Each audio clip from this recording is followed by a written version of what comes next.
जरा सोचिए, एक ऐसी सभ्यता जिसके शहर आज के शहरों को टक्कर देते थे, एक जबरदस्त कल्चर, और फिर अचानक सब कुछ खामोश। आखिर हुआ क्या था इंडस वैली सिविलाइजेशन का?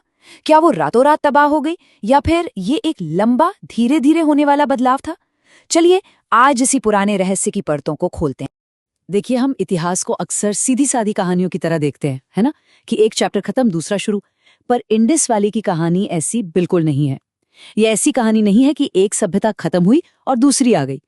सच्चाई सच्चाई तो इससे कहीं ज्यादा उलझी हुई और दिलचस्प है। तो फिर असली कहानी है क्या? असल में ये कहानी है एक बहुत ही धीमी गिरावट की, जो सदियों तक चली।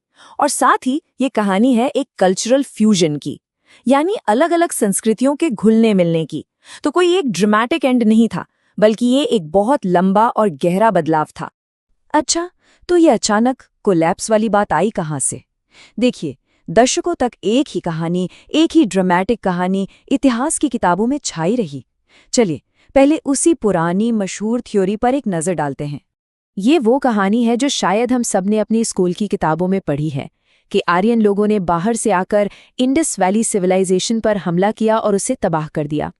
सुनने में एकदम फिल्मी लगती है ना? एक पीसफुल एडवांस्ड सिविलाइजेशन जिस पर हमलावर टूट पड़ते हैं। कहानी बहुत सीधी है, बहुत ड्रामेटिक है, पर सवाल ये है कि क्या ये सच है? और यहीं पर चीजें बदल जाती हैं।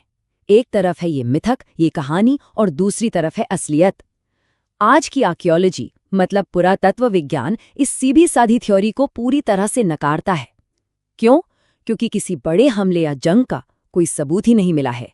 तो अगर कोई हमला नहीं हुआ, तो फिर हुआ क्या था? यहीं से असली जासूसी शुरू होती है। और इतिहास में जैसा अक्सर होता है, जवाब कभी भी एक नहीं होता। कई कारण थे। सवाल तो बिल्कुल साफ है।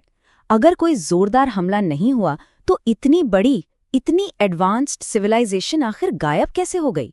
इसका जवाब एक पहेली की तरह है, जिसके अलग अलग टुकड़ों को अब हम एक एक करके जोड़ने वाले हैं। तो रिसर्चर्स ने मिलकर 4 बड़े कारण पहचाने हैं। पहला है क्लाइमेट चेंज, यानी बदलता हुआ मौसम। दूसरा, नदियों का रास्ता बदल लेना। तीसरा, बाढ़ और सूखे के खतरनाक साइकिल। और चौथा, व्यापार का ठप हो जाना। चलिए एक एक करके इन सबको समझते हैं। सबसे पहले बात करते हैं मौसम की। देखिए, इंडस वैली सिविलाइजेशन की पूरी नींव खेती पर टिकी थी, और खेती टिकी थी मॉनसून पर। लेकिन हुआ ये कि धीरे धीरे सदियों के दौरान मॉनसून कमजोर पड़ता गया। अब कम बारिश का मतलब सीधा था कम फसल, और कम फसल का मतलब था कि उन बड़े बड़े शहरों में रहने वाले लाखों लोगों के लिए खाने का संकट। मौसम तो बदल ही रहा था, पर साथ में एक और बहुत बड़ी मुसीबत आ रही थी। सरस्वती नदी, जिसे आज हम घग्गर हाकरा के नाम से जानते हैं, वो इस सभ्यता की लाइफलाइन थी, उसकी जीवन रेखा। ज्यादातर बड़े शहर उसी के किनारे बसे थे, लेकिन जमीन के नीचे की हलचल की वजह से ये विशाल नदी सूखने लगी। जरा सोचिए, जिस नदी पर पूरी जिंदगी टिकी हो, अगर वो ही गायब हो जाए तो क्या होगा? तो एक तरफ तो नदियां सूख रही थीं, और दूसरी तरफ मौसम पूरी तरह से अनप्रिडिक्टेबल हो गया था। मतलब कभी कभी तो भयंकर बाढ़ आती थी जो सब कुछ बहा ले जाती, और फिर उसके बाद कई सालों तक भयंकर सूखा पड़ता था। इस तरह के माहौल में जिंदगी जीना कितना मुश्किल हो गया होगा। आगे की प्लानिंग करना तो लगभग नामुमकिन था। और इन सब के ऊपर आखिरी चोट पड़ी अर्थव्यवस्था पर। इंडस वैली के लोग बहुत जबरदस्त व्यापारी थे। उनका ट्रेड दूर दूर तक मेसोपोटामिया, यानी आज के इराक तक फैला हुआ था। लेकिन जब वहां के हालात बदले, तो ये जरूरी ट्रेड रूट्स भी टूट गए। ये शहरों के लिए एक बहुत बड़ा इकोनॉमिक ब्लो था, एक आर्थिक झटका। तो इन सब चीजों का, मौसम, नदियां, ट्रेड, इन सब का मिलाजुला नतीजा क्या निकला? नतीजा अंत नहीं था, वो एक बदलाव था। हुआ ये कि जब बड़े बड़े शहरों में पानी और खाने की कमी होने लगी, तो लोगों ने वहां से निकलना शुरू कर दिया। बिल्कुल लॉजिकल है। हड़प्पा और मोहनजोदड़ो जैसे महानगर धीरे धीरे खाली होने लगे।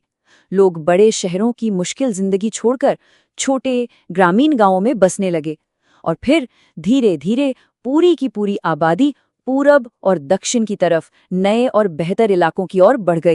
और यही इस पूरी कहानी का सबसे अहम पॉइंट है। ये सभ्यता कोलैप्स नहीं हुई, ये डिस्पर्स हुई।